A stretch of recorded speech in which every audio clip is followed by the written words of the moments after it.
Hello everyone. तो आज का हमारा टॉपिक बॉटनी से है और इसमें हम पढ़ेंगे कोशिका के बारे में कि कोशिका क्या होती है। कोशिका को क्या कहते हैं? जीवन की मूलिका कहते हैं। और यहाँ पे आपको एक कोशिका की ही ये स्ट्रक्चर दिखाई दे रही है जो कि इलेक्ट्रॉन सूक्ष्मदर्शी द्वारा देखने पर हमें प्राप्त हुई है। ठीक है, तो इसमें क्या क्या है आपका? ये वैक्यूल है, खाली जो जगह है ये, और ये स्मूथ एंडोप्लाज्मिक रेटिकुलम है, ये रफ एंडोप्लाज्मिक रेटिकुलम है, ये आपका पॉलीराइबोसोम से, पॉली का मतलब बहुत सारे राइबोसोम्स यहाँ पे मिले हुए हैं, ये न्यूक्लियोपोर्स हैं, ये आपका क्रोमेटिन है, न्यूक्लियस, ये न्यूक्लियस है, ये राइबोसोम्स हैं सिंगल, ये माइटोकॉन्ड्रिया हैं, ये गोल्जी बॉडीज़ है, ये लाइसोसोम्स आपके, ये सेंट्रियोल है। ठीक है, तो ये हमारी एक कोशिका की संरचना है। कोशिका क्या है? पदार्थ की मूल इकाई को हम क्या कहते हैं? परमाणु कहते हैं। और परमाणुओं से अणु बनते हैं। यही अणु ऊर्जा की इकाइयों द्वारा पदार्थ बनाते हैं। कोशिका की तुलना एक परमाणु से करने पर यह देखा गया कि परमाणु की तुलना में कोशिका बहुत बड़ी व जटिल रचना है। इसकी एक कला होती है और इसके भीतर बहुत सी रासायनिक क्रियाएं होती रहती हैं। कोशिका जीवन की मूल इकाई है जिसके विभिन्न भाग अनेक कार्य करते हैं, जैसे ऑक्सीजन का प्रयोग करना, शर्करा का किण्वन करना, नए भागों का निर्माण करना। ठीक है,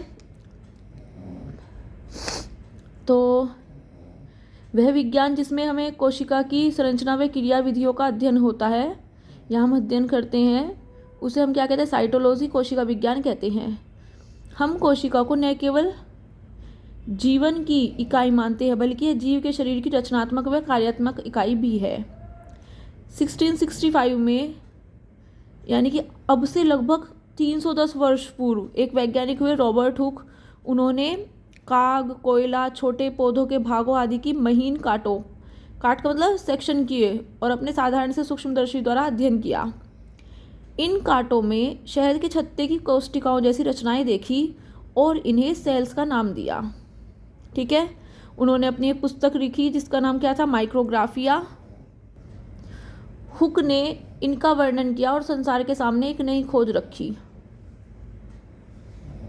पहली बार हुक ने केवल कोशिका भित्ति ही देखी, कोशिका भित्ति देखी।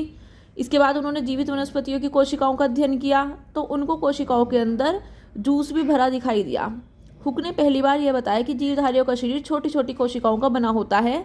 इसके बाद ग्रीव नामक एक वैज्ञानिक हुए, मेल पीगी नामक एक और वैज्ञानिक हुए। उन्होंने भी पौधों में कोशिकाएं देखी और क्रमशः 1671 व 1675 में अपनी खोजों के कार्यों को प्रकाशित किया। फिर जब उपकरणों का सुधार होता, तकनीकी सुधार होता गया, तो 1835 में फेलिक्स डुजार्डेन नामक एक फ्रांसीसी वैज्ञानिक हुए जिन्होंने कोशिकाओं के अंदर तरल पदार्थ का पता लगाकर उसको सारकोड नाम दिया था। ठीक है जी, कोशिका सिद्धांत के बारे में पढ़ते हैं कि कोशिका सिद्धांत क्या है। ठीक है स्टूडेंट्स, 1838 से 39 में दो जर्मन वैज्ञानिक हुए, मैथियास शिल्डेन और थियोडर श्वान। उन्होंने प्राणियों के शरीर की कोशिकाओं का पता लगाया और दिखाया कि प्रत्येक जीव, चाहे वो प्राणी हो चाहे वो वनस्पति हो, उसका शरीर कोशिकाओं से बना है। इन्होंने दिखाया कि प्राणियों व वनस्पतियों की बाहरी भिन्नता में एक समानता छिपी है, अर्थात सबका शरीर ही कोशिकाओं से बना है। ठीक है, बाहरी भिन्नता चाहे कुछ भी हो, लेकिन जो उनका शरीर है वो कहाँ से बना हुआ है? शरीर अंदर से कोशिकाओं से बना है। कोशिका ही जीवन का मूल आधार है। इसी को कोशिका सिद्धांत कहते हैं। 1833 में रॉबर्ट ब्राउन ने कोशिकाओं के अंदर केंद्रक यानी कि न्यूक्लियस का पता लगाया। तो ये भी क्वेश्चन आता है, न्यूक्लियस की खोज किसने की? रॉबर्ट ब्राउन ने। कब? 1833 में। सन 1855 में विरकाउ नामक एक वैज्ञानिक है जिन्होंने बताया कि नई कोशिकाएं पुरानी कोशिकाओं के विभाजन से ही बनती है। ठीक है, पुरानी कोशिकाएं टूटती रहती हैं, नई कोशिकाएं बनती रहती हैं, अपने आप ही नहीं बन पाती। 1880 में, यानी कि अपने आप नई कोशिकाएं नहीं बन पाती, वे पुरानी कोशिकाओं के टूटने से बनती है, उनके विभाजन से। 1880 में स्ट्रासबर्गर ने केंद्रक का विस्तार पूर्वक वर्णन किया। बाद में वोल्डेयर ने कोशिका विभाजन के समय केंद्रक में गुणसूत्रों का पता लगाया। ठीक है, गुणसूत्रों का पता किसने लगाया? कि खोज किसने की? वोल्डेयर ने। 1907 में अमेरिकी वैज्ञानिक रॉस हैरिसन ने कोशिकाओं व ऊतकों को जीवित रखने व इनका अध्ययन करने के लिए कुछ विशेष घोल ऊतक संवर्धन बनाए। ठीक है भाई, अब कोशिका की परिभाषा देखिए। वैसे तो कोशिका को जीव के शरीर की रचनात्मक व कार्यात्मक इकाई कहा जाता है और यह जीवन की इकाई मानी जाती है। कुछ वैज्ञानिकों ने कोशिका को जीवित पदार्थ की सूक्ष्म मात्रा जिसके अंदर केंद्रक होता है कहा है, किंतु इन परिभाषाओं को किसी न किसी कारण से दोषपूर्ण पाया गया, क्योंकि कुछ निम्न श्रेणी के एक कोशिक जीवों में, निम्न श्रेणी के एक कोशिक जीव कौन कौन से हैं, प्रोटोजोआ वाले जो हैं, ठीक है, उनमें केंद्रक नहीं पाया जाता है। कुछ ही वर्ष पूर्व 1963 में कोशिका का वर्णन कुछ इस प्रकार किया गया, कोशिका अर्धपारगम्य झिल्ली से घिरी जैव क्रियाओं की इकाई है जो किसी जीवन रहित माध्यम में भी स्वजनन कर सकती है। कोशिकाएं एक आवश्यक जीवित पदार्थ जीव द्रव्य से बनी होती हैं। जो हमने कोशिका सिद्धांत पढ़ा उसके अनुसार क्या पता चला हमें कि सभी जीवों का शरीर एक अथवा अनेक कोशिकाओं से मिलकर बना होता है। All living things are made up of one or more sales. Number second, सभी कोशिकाएं पूर्ववर्ती जीवित कोशिकाओं से बनती हैं, यानी कि पहली जो जीवित कोशिकाएं थे, all cells arise from pre existing sales.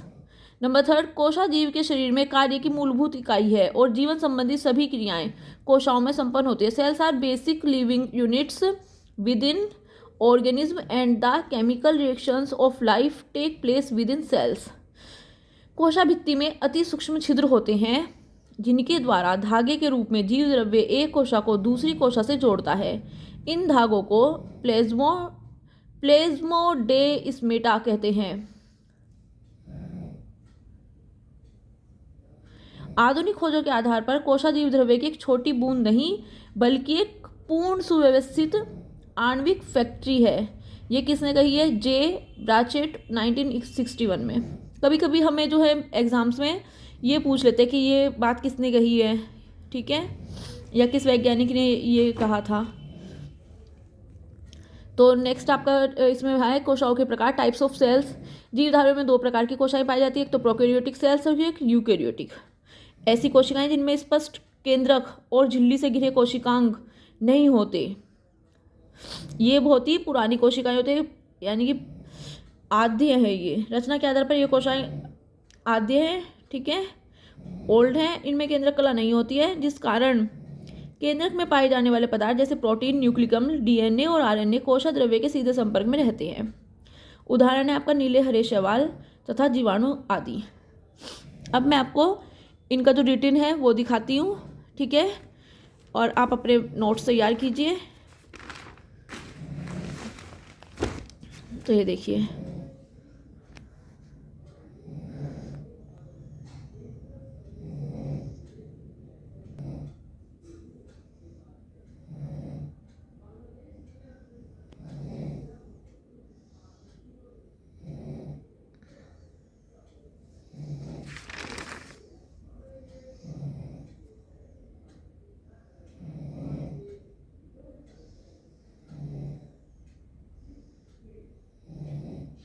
ये आपके प्रोकैरियोटिक कोशिकाएं जो है उनके एग्जाम्पल है नीली हरी शैवाल और जीवाणु कोशा।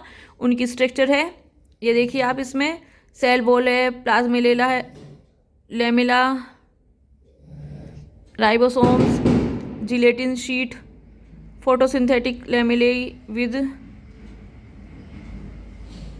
फाइको बाइलोसोम्स है, न्यूक्लियोइड है, डीएनए है, ठीक है। इधर भी ये है, मीजोसोम्स है, साइटोप्लाज्म है, न्यूक्लियोइड डीएनए सेल वाले, फ्लेजिलम है, प्लाज्मेलेमा है जीवाणु कोशा का। तो आपको ये स्ट्रक्चर जो है दिखाई दे रही है, सही से सब क्लियर हो चुका है। ये आपकी नीली हरी शैवाल और जीवाणु कोशा है। और